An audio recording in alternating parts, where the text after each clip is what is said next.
반갑습니다. 이렇게 나이가 많으신 분들인데 아니 뒤에 말을 들으셔야지. 5층까지 올라와 보니까 수고가 많으신 것 같고 여러분의 모든 건강과 수명 연장은 다 이 교회가 책임지고 있다는 걸 기억하시고 만나뵙는 게 반갑고요. 제가 2004년도 5월인가 그때 교회 이제 저희 교회 청년으로 왔었거든요. 그때는 아주 파릇파릇한 청년이었는데 그때 조이스 청년 소속이었던 것 같아요. 그때 조이스라는 게 없었지만 삼청인가 뭐 그렇게 해서 소속도 했고 어쨌든 그렇습니다. 그래서 뭐 선배 여러분 선배라고 할 수도 있고 얼굴 뵈니까 오가면서 인사 나눴던 분들 계신 것 같고 이렇게 초청해 주셔서 너무 감사하고 오늘 기도에 대해서 조금 책 홍보하러 온 건 아닙니다. 제가 그 책을 3번째 냈는데 기도에도 튜닝이 있다. 모두 기도에도 튜닝이 필요하다. 근데 저는 이제 좀 여러분들이 관심이 많은 뭐 결혼에 대해서 좀 제가 한번 얘기해 볼까 했으나 성교를 앞두고 있고 갑자기 근데 결혼에 관심이 없으세요? 갑자기 썰렁해지는 분이 뭐지? 어쨌든 그래서 그 성교도 앞두고 또 기도에 대한 내용도 부탁을 하셔가지고 마침 그런 내용들 함께 나눠봤으면 좋겠다라는 생각으로 오늘 말씀을 준비했습니다. 어쨌든 뭐 조이스 청년부는 아마 말씀이 부족한 부서는 아닐 거라고 생각해요. 왜냐하면 제가 이상호 목사님하고 금요기도회 때 한 1년 넘게 같이 이렇게 진행을 하고 말씀 나눌 때 함께 이렇게 설교에 대해서 아주 뭐랄까 논의도 하고 그랬던 경험에 비춰보면 아마 뭐 우리 교회에서 가장 건강한 신앙 또 바른 신앙 그리고 말씀 위트 유머러스 뭐 모든 걸 갖춘 완벽한 목사님이시죠. 그래서 참 부담이 됩니다. 저는 완벽한 목사님 앞에서 제가 그래요. 오늘 이제 데살로니가전서 5장 17절 말씀은 쉬지 말고 기도하라 이렇게 돼 있거든요. 근데 이제 결론은 이제 쉬지 않고 기도하면 어떻게 되느냐? 어떻게 될까요? 쉬지 않고 기도하면 여러분 이제 굶어 죽는 거예요. 회사도 안 가고 집도 포기하고 교회에서 이제 24시간 동안 365일 죽을 때까지 쉬지 말고 기도하라 했으니까 하나님이 말씀하신 뜻은 이제 그런 건 아닐 거예요. 그렇다면 이제 항상 청년부 때는 뭔가 분명히 성경에서 얘기하는 명확한 옳고 그름의 문제 그리고 또 말씀하고 있는 대로 지켜야 되겠다라는 어떤 의지도 들 때고 사실 환경도 제일 좋아요.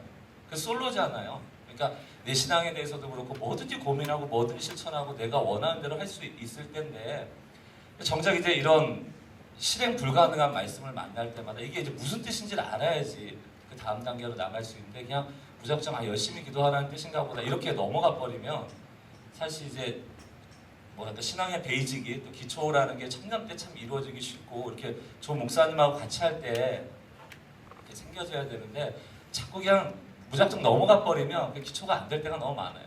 저는 이제 교구 사역을 하잖아요. 교구 사역하면 1년에 한 500가정 신방을 합니다. 지금 이제 제가 12교구 맡고 있는데 저희 교구 식구가 작년만 900명이에요. 912명이거든요. 저희 교회에서 제일 큰 규모인데 2년 동안 열심히 이렇게 신방하면 성도들이 이제 거의 다 2년 안에는 다 봅니다. 그러니까 제가 이제 올해로 만 4년째 교구 사역을 하니까 500명씩 4년 했으면 한 2,000명 정도 봤을 거 아닙니까? 통계라는 게 나와요. 가정 신방해 보면 예외 없이 받는 어려움들이 있습니다. 가정마다 뭐 이게 건강의 문제이기도 하고 뭐 경제 문제이기도 하고 부부간의 갈등이기도 하고 특별히 청소년기를 둔 그런 가정에서는 그 사춘기를 지나가는 아이들은 잘 지나가는 케이스가 한 케이스도 없습니다. 모두가 다 겪어야지 지나가는 거. 여러분도 다 마찬가지 아닙니까? 저희도 위에 큰 누님이 계셨는데 제가 초등학교 때 우리 큰 누님이 이제 중학교였는데 일기장을 제가 보게 됐어요. 일기장을 봤는데 요즘 나오는 그 잔혹동시 있잖아요. 눈가를 파먹고 막 이런 얘기 있잖아요. 우리 누님은 그 정도까지는 아니었는데 제가 보도 듣도 못하던 막 쌍욕이 막 쓰여 있었어요. 그래서 이제 대상은 이제 엄마죠. 엄마를 막 죽였다 살렸다 막 그랬었어요. 그러니까 이게 보면은 지금도 아이들이 동일하게 살아가고 있거든요. 그리고 여러분들이 앞으로 또 겪어야 될 일이기도 해요. 그래서 저는 청년들을 뵈면은 어찌 보면 이제 교구 사역을 하면서 몇천 명씩 만나면서 갖고 있는 우리가 겪어야 되는 그 통계치, 여러분도 예외 없이 겪어야 될 거를 이렇게 생각할 때 이 기도라는 것도 신앙이라는 좀 든든하게 무장된 상태의 청년들이 다음 세대를 위해서 또 결혼도 하고 다음 세대에게 또 영향력도 끼치고 그럴 수 있으면 너무 좋겠다라는 생각을 많이 가져보게 됩니다. 그래서 오늘 오면서 교구 사역하고 좀 같이 연결해서 여러분들이 좀 이렇게 떠올랐고요. 요 근래 이제 어떤 분이 신방을 했어요. 신방을 하는데 두 아들이 있어요. 근데 엄마가 너무 이제 힘들어하는 거예요. 두 아들 때문에. 하나는 초등학생이고 하나는 이제 중학생인데 초등학생짜리는 분노 조절이 잘 안 돼가지고 이제 친구들을 때려요. 그리고 이제 동네에서 왕따가 됐어요. 분당에서 아이가 왕따가 됐다는 건 굉장히 큰 메시지가 있습니다. 거의 부모까지 도매급 취급당해서 이제 안 놀아주는 거예요. 주변에서 왕따입니다. 가정이 왕따가 돼요. 첫째 중학교에는 똑같이 이제 분노 조절이 안 돼요. 근데 얘는 어느 정도냐면 이제 엄마한테 막 이렇게 주먹을 막 때리려고 그리고 욕 막 하고 굉장히 폭력적인 거죠. 그럼 이제 여러분 생각에는 그럼 이제 엄마가 그 아이를 어떻게 해야 될까 이제 고민이 되잖아요. 여러분의 자식이라고 생각해 보세요. 여러분이 엄마인데 중학교 한 2학년 된 애가 엄마한테 욕을 하면서 막 폭행을 하려고 그래요. 등치도 커지고 그러니까. 그래서 아유 참 어떡하세요 기도해야겠습니다라고 했는데 제가 이제 놀란 건 그 아이가 분노 조절이 안 되는 데서 놀란 게 아니고 이 엄마가 이 아이를 보는 관점에 대해서 놀란 거예요. 그러니까 얘가 막 분노 조절도 안 되고 동네에서 너무너무 힘들고 또 저한테 막 폭행도 하고 욕도 하고 막 때리려고 해서 너무 무서워요. 또 얘가 좀 잘 됐으면 좋겠다. 이게 핵심이 아니고 얘가 이렇게 분노 조절이 안 되다 보니까 공부를 못 한다는 거예요. 무슨 말씀인지 알겠어요? 얘가 이렇게 분노 조절이 안 되고 하니까 학원도 못 가고 분노 조절이 안 되니까 뭐 이렇게 그룹핑해서 이렇게 공부도 개인 과습도 하는데 그것도 안 되고 집에 와서도 분노 조절이 안 되니까 복습도 못 하고 분노 조절이 안 돼서 공부를 못 한다는 거예요. 그래서 제가 깜짝 놀랐어요. 여러분 지금 이 가정에서 누가 바뀌어야 되는 거죠? 자식의 99.9%는 부모 탓이에요. 부모 탓입니다. 근데 이분이 그 가족 상담도 받았고 엄청 열심히 기도하세요. 뭘 위해서 기도할까요, 이분이? 그분이 금요 촬영하고 막 저 기도원 가가지고 뭐 기도하겠냐고요. 우리 첫째 아들, 둘째 아들 공부 잘하게 해달라고. 그러면서 이 아이들에게 뭘 요구하느냐? 테레 보지 말라는 거예요. 오락하지 말고, 컴퓨터 하지 말고, 핸드폰 뺏고. 상담하는 데서는 분명히 그 엄마한테 얘기를 해줬거든요. 그 엄마가 물어봤단 말이에요. 우리 애가 여차저차 하지만 핸드폰 같은 걸 보고 자꾸 오락하려고 그럽니다. 라고 했더니 그 선생님이 하게 하세요. 좀 시간을 두고 정해놓고 그 아이 하게 해야 됩니다. 이 아이가 좀 스트레스를 풀 데가 없어요. 돌파구가 없습니다. 얘기를 했는데 엄마는 절대 안 듣죠. 핸드폰 뺏고 텔레비 없애고 컴퓨터 못 보게 하고. 왜 그거 못 보게 할까요? 공부 잘해야 되니까. 제가 이게 장황하게 얘기 드리는 이유가 있어요. 우리가 기도하잖아요. 기도를 열심히 해요. 기도를 열심히 하는데 마치 그 엄마가 그 자녀를 향해서 공부 잘하게 해달라는 기도랑 비슷할 때가 많아요. 기도를 왜 할까요? 여러분 기도하면 막 엄청난 문제, 예를 들어 여러분들이 나중에 장년이 되셔가지고 사춘기 아이들을 만났을 때 저 옆집 애는 굉장히 애가 어렵게 사춘기 지나고 있는데 우리 애는 사춘기 안 지나게 해주세요. 그 기도 응답 될까요? 안 될까요? 절대 안 됩니다. 절대 안 돼요. 그러니까 여러분들이 환경을 보고 또 그 환경을 변화시켜달라고 그러고 만약 관계에 어려움이 있을 때 저 사람 좀 바꿔달라고 할 때 하나님은 항상 답답하신 거예요. 왜? 왜 너는 왜 널 위해서는 기도를 안 하냐는 거예요. 그러니까 지금 그 집사님을 다음 주에 만나야 돼요. 신방해야 됩니다. 이제 그분이 직접 저랑 신방한 게 아니고 사실 이제 옆에 계신 분이 너무 힘들어서 저를 만났고 이분 얘기를 해줬고 이분을 이제 다음 주에 만나기로 했어요. 너무 두려워요 지금. 가가지고 무슨 얘기를 해야 되나? 이분한테는 이제 당신 문제라고 하면 마치 당신은 자기를 이렇게 정신병자 취급하듯이 상담받으라고 그러면 이제 막 또 이분도 분노 조절이 안 돼요. 그래서 진퇴양난이에요. 그래서 지금 기도해 주세요. 금요일 날 오후 2시입니다. 그러니까 이게 참 이게 많습니다. 그래서 좀 나 자신을 보는 기도를 해야 되는데 그런 맥락으로 좀 오늘 기도를 살펴볼 때 여러분들한테 한번 질문을 해볼게요. 자, 기도는 이 아는 걸까요? 아니면 하는 걸까요? 기도는 이제 아는 걸까요? 아니면 하는 걸까요? 항상 이 질문이 애매하면 답이 둘 다일 때가 많아요. 그죠? 그럼 기도를 아는 거예요? 하는 거예요? 근데 대부분은 이제 하는 쪽에 중심을 많이 둬요. 하는 쪽에 많은 중심을 둡니다. 그래서 제가 요즘 계속 이제 고민하는 게 뭐냐면 지난번 그 6월 첫째 주에도 금요 기도회 때 신앙의 뻔뻔함이 필요하다 이런 제목으로 제가 설교를 한 적이 있거든요. 왜 그런 답답함이 생기냐면 이 신앙생활을 자꾸 하는 걸로 여겨요. 뭔가 해야 되는 걸로 여깁니다. 그러니까 틀림없이 하나님이 은혜로 우리를 구원하셨고 여러분들에게 은혜를 주고 계시는데 여러분들은 이제 오히려 초신자 때는 아유 내가 참 은혜 받아서 내가 이렇게까지 왔구나 고마운데 시간이 지나면 지날수록 잘 믿어야지 잘 믿어야지 잘 믿어야지가 강조가 되면서 그 잘 믿는다는 게 뭐냐? 뭔가 많이 해야 되는 거예요. 하나님한테 은혜 받으려면 뭔가 자꾸 뭘 해야 되는 거예요. 그거 안 하면 하나님이 안 주실 것 같고 안 하면 벌 받을 것 같고 못하면 벌 받을 것 같고 그러니까 기도도 하기는 싫은데 안 하자니 찜찜한 거예요. 그러니까 기도를 뭘로 보기 때문에 그런 거예요. 다 하는 걸로 보니까 그렇죠. 하는 걸로 보니까.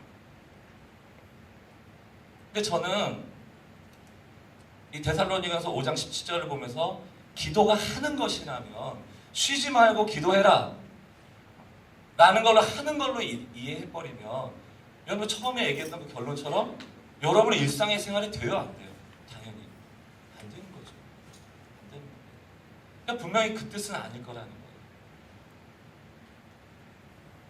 그러니까 우리가 이 기도뿐만이 아니고 신앙생활을 자꾸 하는 걸로 여러분들이 이해를 하시다 보면 이 문제가 많이 생겨요. 특별히 이제 저도 초신자들 저희 다락방에 있잖아요. 작년들은 초신자가 다락방에 왔어요. 근데 이분이 열심을 내려니까 다락방 왔을 거 아니에요. 근데 누구를 보냐 하면 신앙생활 잘하는 사람들 보게 되잖아요. 순장님도 보게 되고 리더들 보게 되면서 아 저렇게 하는 게 신앙생활이구나라고 초신자가 느껴요. 그럼 이제 그분이 다락방 하고 있으니까 제가 그 초신자 한번 심판할 거 아니에요. 그럼 이분이 고민이 엄청 많아요. 왜냐하면 다락방 가봤더니 순장님은 기도를 엄청 잘한다는 거예요. 근데 자기는 못해요. 순장님 막 큐티도 열심히 한다는 거예요. 자기는 안 해요. 순장님 말씀을 엄청나게 많이 알아요. 본인은 몰라요. 순장님은 주일날도 가고 수요예배, 금요예배 막 봉사도 하고 많이 하는데 본인은 주일날만 와요. 자, 그걸 두 개를 비교해놓고 보면 초신자는 지금 신앙생활 잘하고 있다고 느낄까요? 못 느낄까요? 못 느끼죠. 그럼 이분은 어떻게 신앙생활을 해야 된다는 거 스스로 생각할까요? 이 초신자가? 수예배도 가야 되고 금요기도에도 가야 되고 큐티 해야 되고 말씀 봐야 되고 기도도 해야 돼요. 순장님 보니까 또 어디 저기 네팔로 막 의료 선교도 가신대. 그러면 내년에는 네팔 의료 선교 가야 돼. 보니까 주차 봉사도 해야죠. 주차 봉사도 해야 돼. 자, 이분 한번 예상해 보세요. 얼마나 신앙생활 할 것 같아요? 초신자. 제가 봤을 때 6개월이면 끝입니다. 6개월 딱 하면 시험 들고 못 해요. 왜 시험에 드는지 아세요? 하면서 의미를 못 찾거든요. 막 하긴 하는데 회사 일까지 줄여가면서 왔는데 그냥 참여하는 데 의의가 있는 거예요. 올림픽 정신. 그냥 와서 수요예배도 앉아있고 금요일날도 그냥 뭐라고 기도하는데 막 하고 뭐 큐티도 보는데 무슨 뜻인지도 모르겠고 막 기도도 하는데 그냥 흉내만 내고 그게 중요한 건 아니에요. 그럼 저는 신방 가서 뭐라고 그러겠어요? 목사인데 하지 말라고 그러죠. 기도는 어떻게 하냐면 저기 우리 서점 가셔가지고 365일 기도 책자를 사라고 그래요. 그럼 365일 기도 책자에 매일매일 기도문이 적혀 있거든요. 그거 사서 매일 읽으시면 됩니다. 첫 번째. 큐티 하지 마시고요. 기도 모르겠으면 뭐 안 하셔도 돼요. 차라리 저기 수요일 날이나 금요 기도에 부교육자들 설교했으니까 그거 오가면서 들으시라고. 주일날 잘 나오시라고. 봉사는요. 봉사 안 하셔도 된다고. 다락방 나오고 계시잖아요. 이거 정리를 해드려야 돼요. 그러면 그분에게 있어서는 뭘 강조해야 되냐면 주일날 예배 한 번 왔을 때 그 예배에서 하나님을 만날 수 있도록 거기에 집중하도록 하는 게 필요한 거예요. 여러분 신앙은 생명력에 있는 거지 참여하는 데 의의가 있지 않아요. 기도를 하는 데 의의가 있지 않아요. 여러분들이 24시간 365일 기도를 하는 데 의의를 두고 밤새워서 교회 와갖고 기도해 보세요. 그 기도의 내용이 뭔지. 아까 전에 그 아주머니 기도랑 똑같으시다니까요.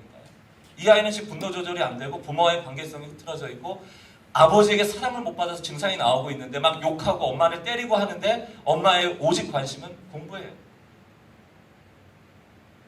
왜 그 생각이 안 바뀔까? 이 생각이 안 바뀌는데 안 바뀌는 생각으로 기도를 했을 때 그 기도가 과연 하나님 앞에 어떻게 들려지냔 말이죠. 그런 의미에서 보면 기도는 하는 것인 게 맞아요.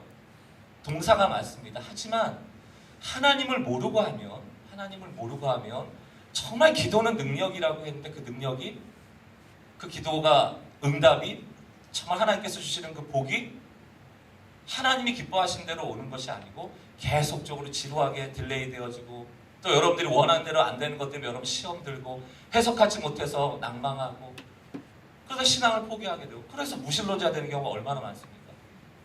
여러분들 왜 아프리카에 비가 안 와요? 하나님이 안 주시는 거잖아요. 여러분들이 비 만들 수 있어요? 그 기아 죽이는 거 그럼 하나님 죽이는 거 아니에요? 비만 주시면 다 살릴 건데. 그럼 여러분 그거 어떻게 해석하세요? 그럼 여러분들이 막 기도하면 여기서 합심해서 오늘 360을 아이압같이 막 기도하면 아프리카 비 옵니까? 기아들 살아납니까? 여러분 해석할 수 없는 게 너무 많아요. 그러니까 이게 하나님을 알아야 돼요. 그러니까 사안을 보고 증상을 보고 보여지는 거에 여러분들이 일희일비해버리면 언젠가 일비할 때 여러분 무너지게 됩니다.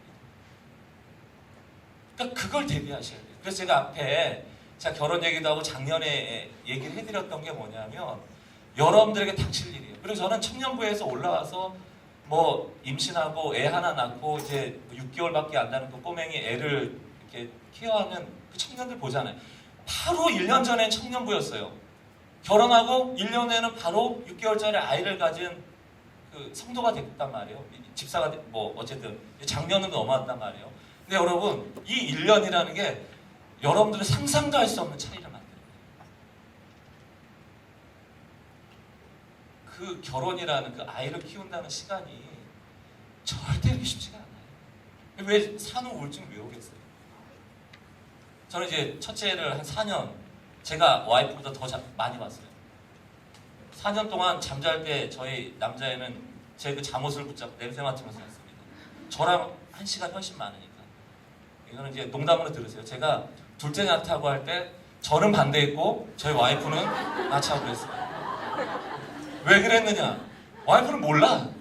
애 키우는 게 얼마나 힘든지를 몰라요. 직장 가면 되니까. 저는 이제 그때까지 교수였으니까 뭐 이렇게 여름밤, 겨울밤 훨씬 더 시간 낼 수 있을 때가 많았단 말이에요. 키워보니까 힘든 거예요. 힘도 엄청 들고, 그러니까 남자들이 잘해야 되겠더라고, 보니까. 새벽에 일어나고 우유 먹여야지, 뭐 이런 거 있잖아요. 저희 와이프는 굉장히 둔감해요. 애가 오래도 잘 자고, 난 깨. 그럼 누가 우유 먹이겠습니까? 깬 사람이 먹이는 거예요. 그럼 제가 눈 떴는데 또 와이프를 또 깨워요? 애가 날 깨웠고 나는 와이프를 깨워? 그건 또 아니잖아요. 뭔 얘기하다 여기까지 가는 거예요. 쉽지가 않단 말이에요. 쉽지가 않단 말이에요. 여러분들이 그 앞으로의 여러분들에게 펼쳐진 인생을 그렇게 그냥 파라다이스 같이 꿈꿀 수 있는 건 아니라는 거예요. 왜냐하면 저는 그거는 2000쌍을 통해서 봤으니까요. 2000명을 통해서 여러분들이 어떻게 될 걸 봤다니까요, 지금. 그래서 여러분 지금도 그렇게 기도하고 계시면 그거 돌파 못합니다. 절대 돌파 못해요. 그래서 오늘 저는 그런 이중적인 마음을 가지고 올 거예요. 여러분들이 오늘 이 설교를 통해서 기도에 대해서도 맥을 잡지만 그 기도라는 게 단순하게 이런 거구나라고 느끼는 게 아니고 아마 여러분들 2, 3년 후에 결혼해서 애를 품에 안고 오늘 이 얘기가 떠오를 거예요. 박광림 목사님 얘기했던 그 순간이 바로 이 순간이거든요. 그러면서 아마 기도가 오늘 배웠던 기도가 그때 이제 쓸모있는 기도가 될 거라 생각해요. 자 보세요. 행함이라는 기도를 하다 보면요. 행함이라는 기도를 하다 보면 항상 한계를 만나게 되고 잘못된 방법들이 많이 나오게 되는데 그거를 막기 위해서는 항상 아는 신앙이 먼저 필요합니다. 저는 그래서 찬양팀한테도 여기 지금 저랑 찬양팀 하신 분들이 계시지만 그 알고 부르는 찬양은 사역이 되지만 모르고 부르는 찬양은 사기다 이렇게 얘기를 해요. 생각해 보세요. 하나님을 알아요. 하나님을 아는 그 하나님을 선포하면 그건 사역이에요. 근데 하나님을 몰라요. 어떤 분인지 몰라요. 경험한 적이 없어요. 그리고 이분이 어떤 분이나 믿음이 없어. 그런데 열심히 찬양하면 하면 할수록 내가 하나님을 모르는데 더 열심히 내가 앞에서 찬양 인도하면 할수록 그거는 정말 전문적인 사기꾼인 거죠. 차라리 티가 나면 좋아요. 좀 저 사람 보니까 좀 뭔가 이렇게 믿음이 없는 것 같은데 뭔가 저렇게 선포하는데 힘이 없는데 하면 이제 저 사람 믿음 없을 수도 있겠다라고 판단이 되는데 제가 앞에서 정말 믿음 있는 것처럼 막 선포하는데 나는 하나님을 몰라. 그럼 그거 사기죠. 똑같아요. 기도도 마찬가지예요. 여러분들 하나님을 모르고 기도하잖아요. 잘못된 기도로 가거나 중언부언하게 돼요. 뭔가 하고 났는데 남는 게 없어요. 그냥 열심히 한 거야. 그리고 옆에 사람 눈치 보면서 내가 그래도 이렇게 통성 기도할 때 소리 좀 크게 내주고 좀 시간 만약에 1시간 기도하자고 그랬으면 30분 만에 집에 안 가고 1시간 동안 버티고 있어야지 그래도 리더고 뭐 이런 것들로 가득 채워져 있으면 그냥 정말 올림픽 정신으로 하고 있는 거예요. 그냥 사기치는 거예요, 사실은. 사기치는 겁니다. 저도 그럴 때 가끔 있기 때문에 한 얘기예요. 금요기도에 인도하다 보면은 다 끝나고 나서 뒤에 조금 이제 같이 기도해줘야 되거든요. 그때는 제가 무슨 기도하는지 잘 몰라요. 그냥 이분들이 기도 안 끊어지게 제가 뭐라고 이렇게 하고 있는 거예요. 왜냐면 내가 멈추면 기도가 썰렁해지니까 그냥 앞에서 주여 은혜를 주시고 막 도와주시고 뭘 도와달라는 건지 모르는 그 5분을 버텨야 돼요. 버텨야지 음악이 자연스럽게 넘어가면서 이제 내 기도로 들어가는 거예요.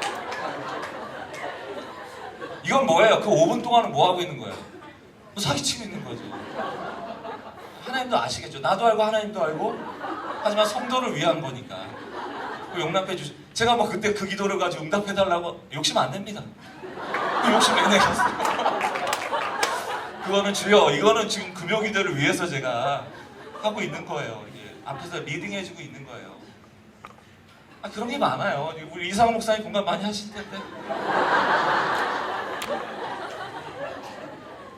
그래서 저는 그 찬양팀한테 늘 많이 그 강조하는 구절이 뭐냐면 이사야 43장 21절 말씀인데 제가 한번 읽어볼게요. 혹시 여러분 필기하실 수 있으면 그 요절 같은 거는 적어놓으시면 나중에 한번 보시면 좋을 것 같아요. 이사야 43장 21절 말씀 제가 읽어보면 이 백성은 내가 나를 위하여 지었나니 나를 찬송하게 하려 합니다. 이렇게 되어 있고 너무 잘하는 말씀이잖아요. 그럼 우리가 이걸 어떻게 해석하냐면 이 백성은 하나님께서 피조물로 지었으니까 우리가 오늘 아까 전에 저 이렇게 말씀하기 전에 함께 이렇게 찬양하고 막 이런 거 생각하시잖아요. 여기서 찬양하다 이 원문을 보면은 세세하게 열거하다는 뜻이에요. 원문을 보면. 그러면 이걸 다시 바꿔 얘기하면 이 백성은 내가 나를 위하여 지었나니 나에 대해서 세세하게 열거하게 하겠다는 뜻이에요. 그러니까 하나님은 선하신 분입니다. 하나님은 내 기도 응답하시는 분입니다. 하나님은 신실하십니다. 하나님은 좋으신 분이십니다. 하나님 내 모든 앞길을 인도하시는 분입니다. 그걸 열거해야 되는데 보세요. 하나님이 나를 인도하시는 분입니다 라고 얘기하는 순간 나는 하나님이 인도한다는 걸 모르고 인도함 받은 적도 없고 오히려 받지 못해서 시험 들어있고 막 이런데 인도하는 분이고 이러면 그게 뭐예요? 그게 사기예요.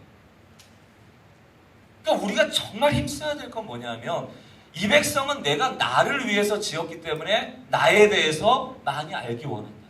하나님. 그럼 여러분 하나님 어떻게 아십니까? 말씀 있잖아요. 저는 성경주의자예요. 말씀 봐야죠. 그러니까 찬양팀은 노래 못해도 돼요. 저희는. 하지만 말씀에 굳건히 서 있어야 돼요. 왜냐하면 사기치면 안 돼요. 노래 못하는 거는 사기는 아니에요. 노래는 못해도 괜찮아요. 노래는 좀 못해도. 여기 찬양팀들, 우리 찬양팀들. 그래서 저는 우리 찬양팀들한테 가끔 외부에서 그 찬양팀에서 좀 특성 좀 해줬으면 좋겠다고 그러면 저는 마음이 무거워요. 내가 아는데 특성 못하는데. 그래서 찬양팀도 또 시험 들지 마시고. 역대상 25장 1절 말씀 보면 이렇게 돼 있거든요. 역대상 25장 1절을 보면은 다윗의 찬양대 얘기예요. 다윗이 군대 지휘관들과 더불어 아삭과 해만과 여두둔의 자손 중에서 구별하여 섬기게 하되 수금과 비파와 재금을 잡아 신령한 노래를 하게 하였다 이렇게 되거든요. 그럼 신령한 노래 하면 막 이렇게 신령으로 뭐 생각나요?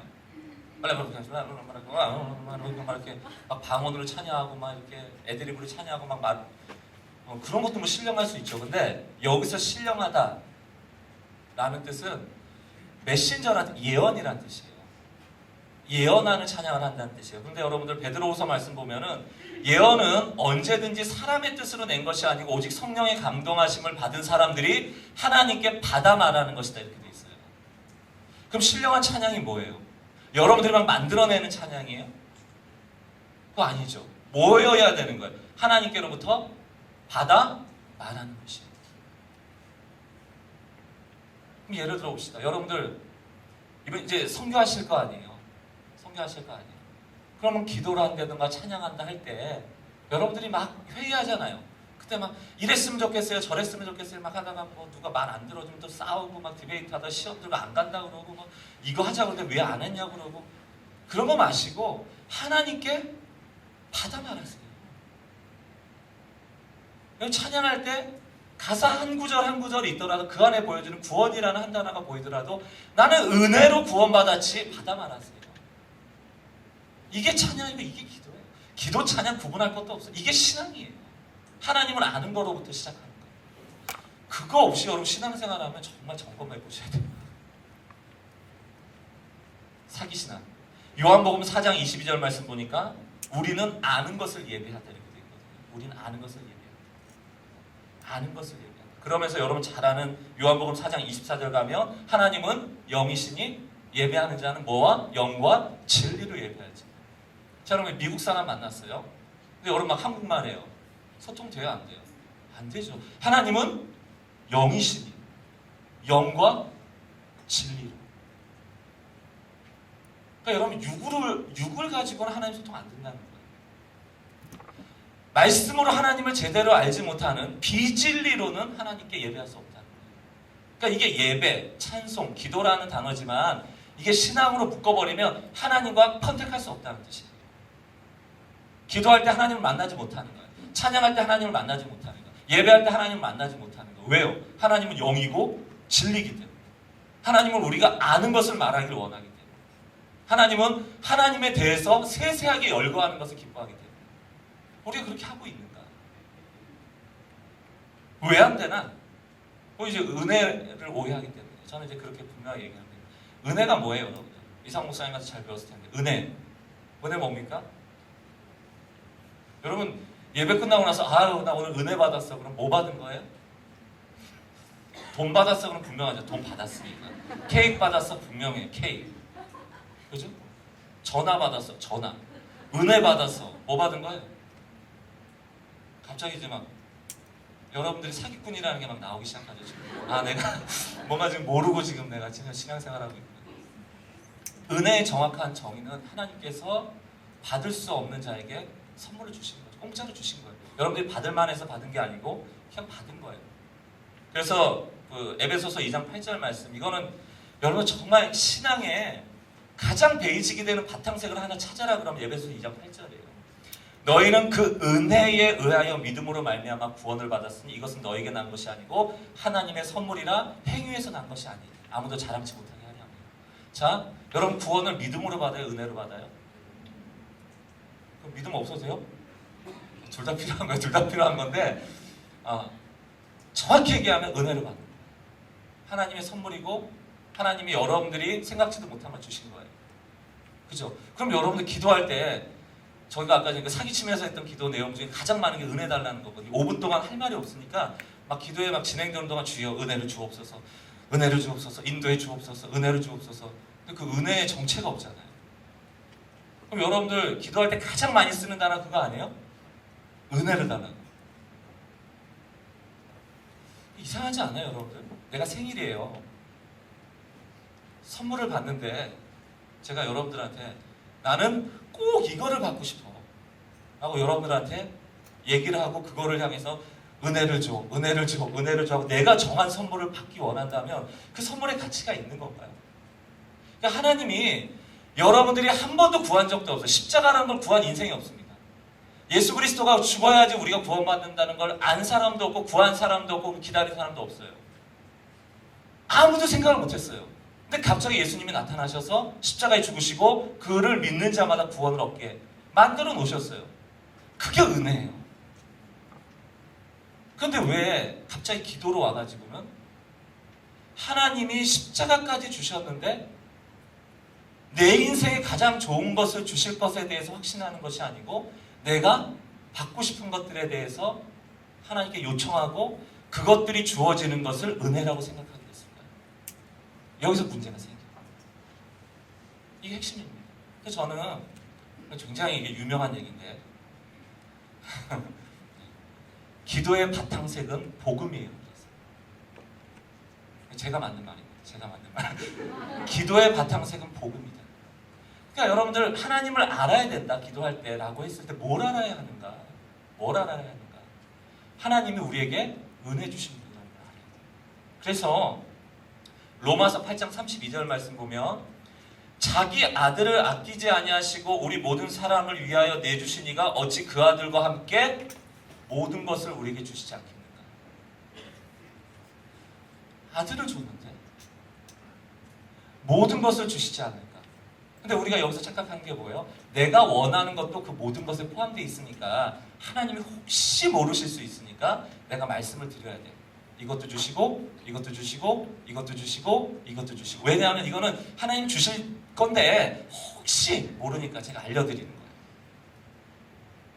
왜 우리가 알려드리려고 자꾸 할까요? 왜 우리가 하나님께 자꾸 기도 제목을 알려드리려고 할까요? 그게 여러분 신앙이라고 생각하시면서 하시는 분도 계실 거예요. 그렇게 배워왔으니까. 구체적으로 기도하라고 했으니까. 저도 그렇게 배웠던 적이 있어요. 근데 여러분 구체적으로 기도하면 그거 다 받든가요? 안 받고 시험 드는 거잖아요. 왜 안 주셨을까요? 하나님이 기뻐하시는 선물이 아니니까. 아들까지 주셨다니까요. 그분을 믿어야죠. 아들까지 주셨는데 모든 것을 우리에게 주시지 않겠는가? 그래서 저는 요즘 굉장히 그 임팩트 있게 봤던 책 제목 중에 하나, 책은 못 봤어요. 뭐가 있냐면 중2짜리 엄마를 두신 분이 책을 쓴 거예요. 근데 이분은 그 어떻게 보면 아이들 케어하는데 컨설팅 하는데 전문가예요. 근데 그분 제목이 뭐냐면 부모는 불안하고 자녀는 억울하다. 이게 책 제목이에요. 부모는 불안하고 자녀는 억울하다. 제가 이 기도에 대해서 보면 우리는 불안하고 하나님은 억울하다. 우리는 불안하고 하나님은 억울하다. 제가 그 기도에도 튜닝이 필요하다는 그 튜닝, 뭔가 변화시켜야 될 내용 중에 중요한 것 중에 하나가 여러분의 기도의 제목이, 여러분이 받기 원하는 기도의 응답이 우상일 수 있다는 걸 꼭 기억하시면 돼요. 그래서 시편 기자는 항상 하나님 저를 늘 시험하여 달라고 기도합니다. 테스트해 달라고. 근데 여러분 그런 기도 하세요? 제 기도 제목이, 여러분들이 갖고 있는 기도 제목이 혹시 우상일까? 여러분 테스트하세요. 여러분의 기도 제목들을 어디에 빗대서 테스트해야 될까요? 복음이에요. 아들을 내어주시니가 설마 내 인생에 가장 좋은 것으로 주시지 않겠는가? 뭘 그렇게 불안해하는가? 또 한 말씀 볼까요? 에레미야 33장 3절 말씀 보면 여러분 너무 잘 아는 말씀이죠. 뭐예요? 너는 내게 부르짖으라 내가 내게 응답하겠고 내가 알지 못하는 크고 옛날에는 비밀한 일, 지금은 은밀한 일을 보이겠다고 되어 있잖아요. 원어를 보잖아요. 내게 부르짖으라는 뜻이 그냥 콜이에요. 콜 미, 나 부르라는 거. 이게 부르라는 게 뭐냐면 주여 뭐도 주고 뭐도 주고 뭐도 주고 뭐도 주고 기도를 크게 하라는 뜻이 아니에요. 주여 주님을 부르라는 뜻이에요. 내가 지금 힘들잖아요. 내가 어려운 일 있잖아요. 그러면 주님 내가 지금 어려워요. 이게 너는 내게 부르짖으라는 뜻이에요. 그러면 주님께서 뭐라고 되어 있어요? 내가 내게 응답하겠고 이 응답에 대해서 여러분은 신뢰하셔야 되는 거죠. 뭐에 근거해서? 로마서 8장 32절 아들을 아끼지 아니하시니가 너가 주여라고 부를 때 아들을 내주시니가 뭘 못 내주겠느냐. 그분의 응답을 신뢰해라. 그러니까 여기 뒤에 뭐라고 나와 있어요? 내가 아는 알지 못하는 알지 못하는. 근데 여러분의 기도의 응답이라는 기도의 제목이라는 건 다 뭐예요? 여러분 다 아는 거잖아요. 알아서 쓴 거잖아요. 여러분 기도 제목 여러분 모르는 거 있어요? 다 알고 쓴 거잖아요. 그러니 하나님의 크고 은밀한 일이 개입될 여지가 없죠.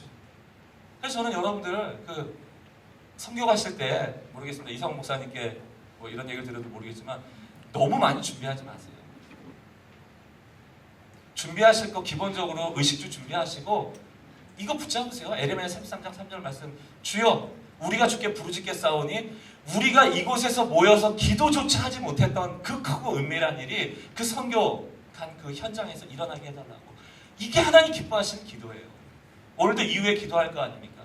기도할 때 하나하나 구체적으로 하나님이 개입해 주시고 하나님 기름 부어주시기 위해서 기도하면 하지 말라는 뜻이 아니에요. 하지만 그것이 내가 원하는 일로 하나님이 마치 제가 그거 원하니까 저거 줘야겠다 이러면 하나님 아닙니다. 그 하나님 아니에요. 여러분의 생각대로 움직이는 하나님이라면 그건 이미 하나님이 아니죠. 내 생각이 갇혀있는 하나님이 어떻게 하나님입니까? 내가 알지도 내가 생각지도 못하는 일을 행하시니까 하나님이시죠. 에레미야 말씀 붙잡으세요. 그래서 여러분들이 이번뿐만이 아니고 여러분의 개인의 기도할 때마다 이 복음의 원리를 꼭 기억하셨으면 좋겠고, 그래서 제가 여러분들에게 오늘 이 에레미야 33장과 이 기도에 대해서 얘기하면서 그 선교할 때 이 모토를 좀 가지고 있었으면 좋겠습니다. 이것도 유명한 얘기죠. 제가 만들었으니까. 이 본질에 대한 얘기인데, 합심, 우리가 이렇게 기도하면 합심 기도가 있고 통성 기도가 있고 많이 들어보셨잖아요. 그죠? 사실 통성 기도라는 건 성경에 안 나와 있어요. 합심 기도는 나와 있습니다. 우리나라에 원래 통성 기도라는 것 자체가 없어요. 그래서 미국 가면 뭐라고 그래요? 통성 기도를? 코리안 플레이어, 한국식 기도라고. 깜짝 놀랐어요. 미국 놀러 갔는데 자, 오늘은 막 기도 제목 넣어놨더니 한국식으로 기도하겠대요. 그래서 뭐 한국식으로 기도하는 게 뭐가 있나 했는데 통성 기도예요, 그게. 미국에서 그렇게 기도한다, 안 한다? 안 한다는 뜻이에요. 그래서 합심이 통성이 되면 기도가 기적이 된다. 이게 제가 여러분들한테 드리고 싶은 얘기예요. 자, 오늘 기도할 거잖아요. 기도할 거잖아요. 여러분들이 합심이라는 걸 놓치고 통성이 일어나잖아요. 그게 사기예요. 소리 크게 하면 여기 얘기한 것처럼 너는 내게 부르짖지 막 크게 소리치면 뭔가 될 거라고 생각하면 그 착각이에요. 여러분들 공동체가 모여서 통성 기도할 거면 합심이 돼야 돼요. 뭘 위해서 기도할 겁니까?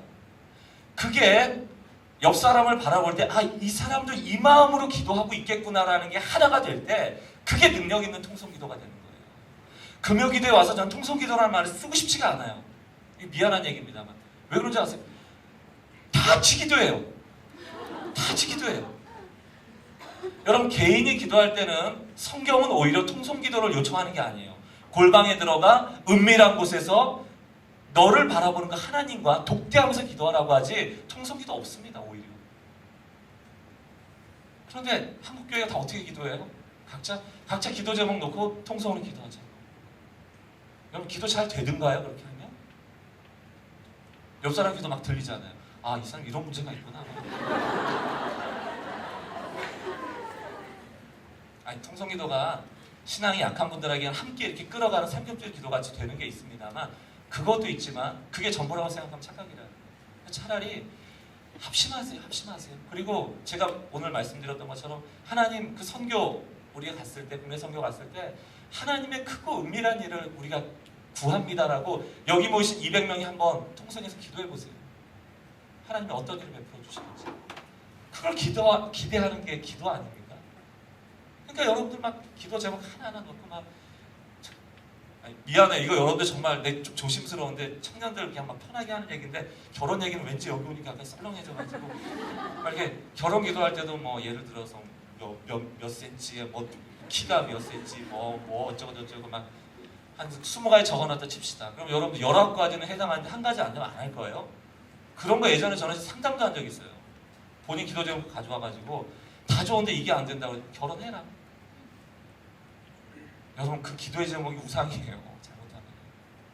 아니, 아들을 내어주셨잖아요.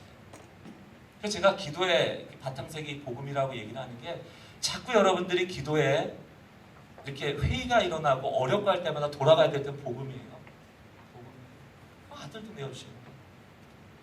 미래에 대해서 불안하고 두려워하고 하나님을 불신하고 그러지 마세요. 왜냐하면 하나님은 여러분의 쓸 것을 이미 알고 계시는 거예요. 마태복음 6장 33절 말씀. 그래서 자신 있게 여러분들에게 부탁했잖아요. 예수님이 먼저 그 주의 나라 의를 구하라. 왜 이렇게 얘기할 수 있었겠어요? 하나님이 여러분들한테. 그리하면 이 모든 것을 너희에게 더하시리라. 정말 여러분 하나님 신뢰하세요? 신뢰하시면 여러분 좀 길게 기도 안 하셔도 돼요.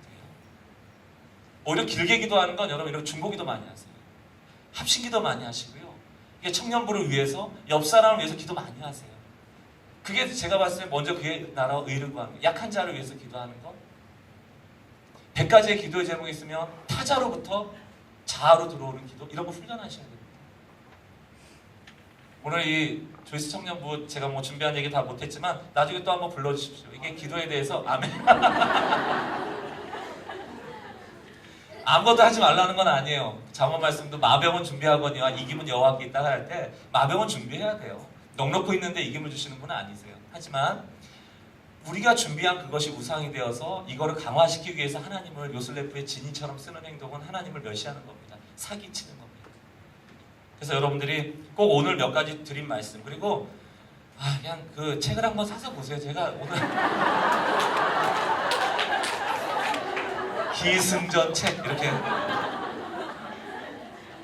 그래서 저는 신방하면서 항상 제일 아쉬웠던 게 기도에 대한 문제, 또 경제에 대한 문제, 건강에 대한 문제, 자녀에 대한 문제를 늘 상담할 때마다 늘 목구멍에서 나오는 해결 방법은 집사님,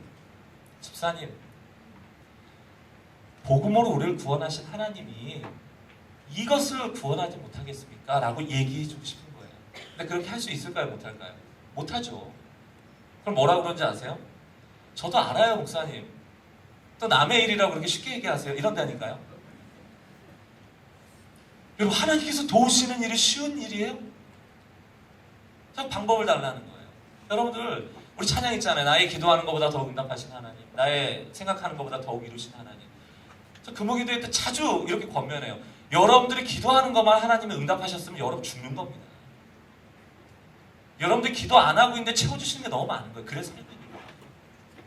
그런데 도대체 그거 다 pot대고 찻대고 도와주신 거 하나도 기억 안 하고 십자가 내주신 거 기억 안 하고 지금 이 상황에서 기도 안 들어주는 거에 섭섭해하고 억울해하는 거 말이 되냐고요.